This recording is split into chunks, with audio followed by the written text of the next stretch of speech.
I was really confused about voting because when I had gone with my parents to vote, we went in and there was a table full of women who checked my parents in and who knew members of my family and so asked all kinds of questions.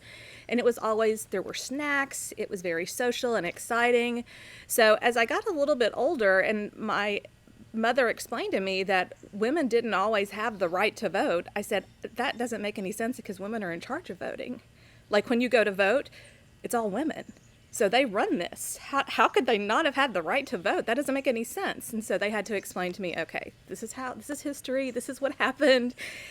Women didn't always have access to voting, and they're kind of not really in charge of voting. They're volunteering to help with voting, but they're not in charge. And I had to think about it for a couple of days, and I'm sure I asked some follow-up questions and just said, are you really sure that women just how did that happen? How could they not vote?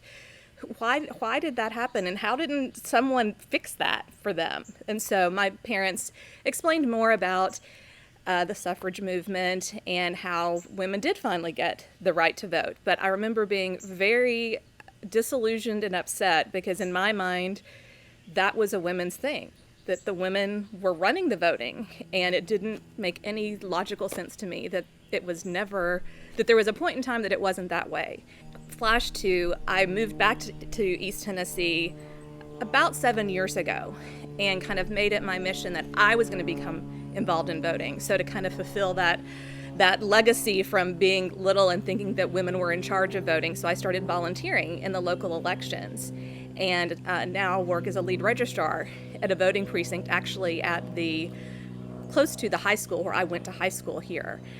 I always have that moment on election day where I'm going in and thinking, yeah, women are in charge of the vote. I'm here, I'm doing this job, I'm not in charge, but I'm the face that people see when they come in and they vote. And I'm always excited when there are kids there. I'm especially excited when there are young girls there that we can talk about voting. And one of the other big things that I really look forward to is giving out new voter certificates.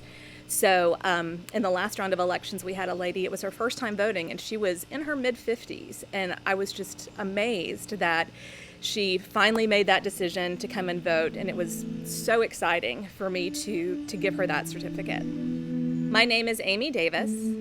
I'm a woman in charge, and I vote.